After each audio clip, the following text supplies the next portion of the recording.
The submarine is silent. Not the peaceful kind of silent. The kind where every man is holding his breath. Where you can hear your own heartbeat in your ears. He stands in front of the weapons console. His hand rests on the lever, the one he's trained for years to pull. Around him, two other officers are arguing. Their voices are tight, controlled, but underneath, there's panic. The captain wants to fire. The political officer agrees. The protocol is clear. 2 out of 3 votes. And the weapon launches. They're looking at him now, waiting for his answer. Outside the hull, depth charges are exploding. The Americans are trying to force them to the surface, trying to destroy them. Communication with Moscow is gone. They have no orders, no confirmation, no way to know what's happening up there.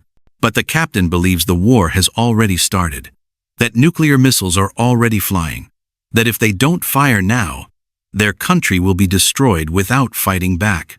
All he has to do is say yes. 1 word, 1 vote, and World War III begins. His name is Vasily Arkhipov. He's 36 years old, second in command aboard a Soviet submarine in the middle of the Caribbean Sea. A man who's already survived 1 nuclear accident in his career. A man who knows exactly what radiation does to human bodies. He's not a politician, not a revolutionary, not someone who questions orders. He's a naval officer, trained to follow the chain of command, trained to trust his superiors, trained to believe that the men above him know things he doesn't. But right now, those men are gone. The radio is dead. The submarine is being hunted. And the only thing he has to rely on is his judgment, which terrifies him. Because what if he's wrong? It's October 1962. The Cuban Missile Crisis. The world is closer to nuclear war than it's ever been. Soviet missiles in Cuba. American blockade in the waters around the island. Warships circling. Tensions so high that one mistake, one miscommunication, one nervous trigger finger could end everything. Arkhipov submarine is part of a flotilla sent to break through the blockade. They're armed with nuclear torpedoes, weapons powerful enough to destroy an entire aircraft carrier fleet. But the Americans don't know the submarines have nukes. They think they're just conventional vessels, so they're using depth charges to force them up, not to destroy them, just to make them surface. But inside the submarine, it doesn't feel like a warning. It feels like an attack. The hull shudders with each explosion. The lights flicker. The temperature is rising. The air is thick and stale. They've been submerged for hours. The cooling system is failing. Men are passing out from heat exhaustion. The captain is drenched in sweat. He's convinced this is it, that the war has started, that Moscow has been hit, that American bombers are already dropping their payload. He wants to fire the nuclear torpedo, wants to take out as many American ships as possible before they're destroyed. The political officer agrees. This is what they've been sent here to do. This is their duty. According to Soviet protocol, all 3 senior officers must agree to launch a nuclear weapon. 2 have voted yes. Arkhipov is the 3rd. He looks at the captain, a man he respects, a man he's served with, a man who's been under this kind of pressure before and made the right calls. But he sees something in the captain's eyes now, something that scares him. Certainty. The captain isn't guessing. He's convinced the war has started, convinced they're under attack, convinced this is the moment they've been preparing for. And maybe he's right. Arkhipov doesn't know, can't know. The radio is dead. They're cut off. For all he knows, Moscow is already a crater. New York is burning. London is gone. For all he knows, firing this torpedo is the right thing to do. But he doesn't know, and that's what stops him. He thinks about the men on those American ships up there, sailors, just like him, following orders, just like him, men who probably have families, kids, wives waiting for them to come home. He thinks about the fact that if he says yes, those men die, thousands of them, instantly. And then what? If the war hasn't started yet, it will after that. The Americans will retaliate. The Soviets will respond. Every nuclear weapon in every arsenal will fly. Because of one vote. His vote? He looks at the weapons console. The lever that will change everything.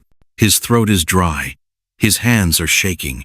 Not from fear, from the weight of what he's being asked to do.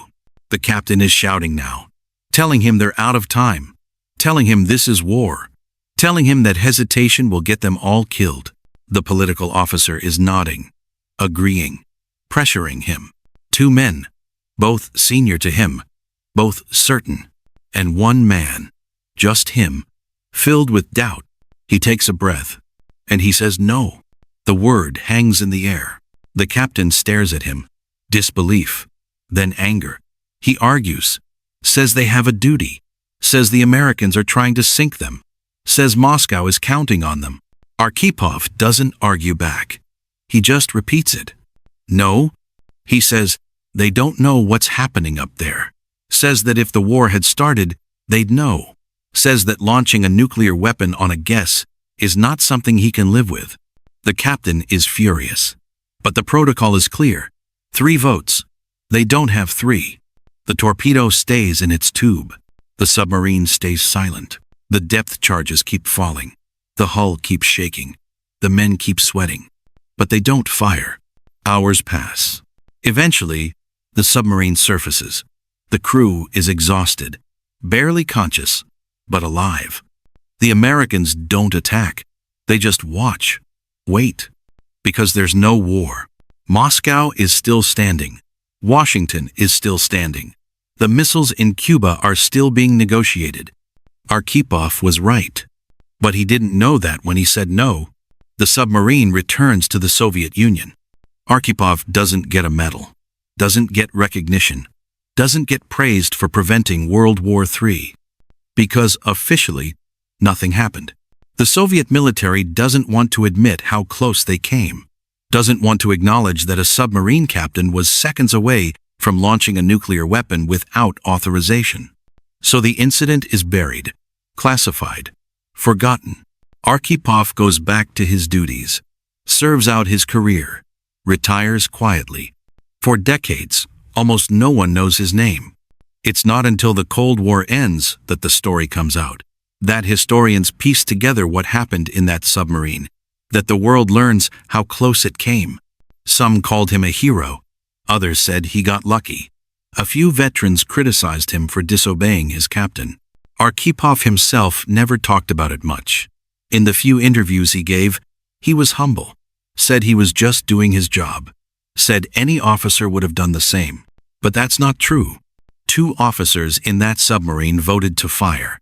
2 trained, experienced, intelligent men who believed they were doing the right thing. Only one said no. And the reason wasn't that he was braver, or smarter, or more moral. It was that he was willing to live with doubt, willing to say, I don't know if this is right, and because I don't know, I won't do it. That's not how soldiers are trained, not how military systems work. Certainty wins wars. Hesitation gets people killed. But on that day, in that submarine, hesitation saved the world. Vasily Arkhipov died in 1998. There was no state funeral, no monuments. Most people still don't know his name. But every person alive today owes their existence to a moment when one man refused to be certain. When one man looked at the orders, looked at the pressure, looked at his superiors, and said, not without proof. The captain believed war had started, believed firing was the right call, believed hesitation was weakness. And he was wrong. But he could have been right. That's what makes Arkhipov's decision so haunting. He didn't know. He couldn't know. He made a choice in the dark, with no information, no guidance, and no way to be sure. He just believed that starting a nuclear war required more than a guess. And because of that belief, billions of people got to live, got to grow up, fall in love, have children, build lives, all because one man, in one submarine, in one impossible moment, chose doubt over certainty, chose questions over answers, chose the terrifying weight of not knowing over the comfort of being sure. The order was clear. And he refused it anyway. Not out of cowardice, but out of something much harder. The courage to say, I might be wrong. And sometimes, that's the only thing standing between civilization and the end of everything.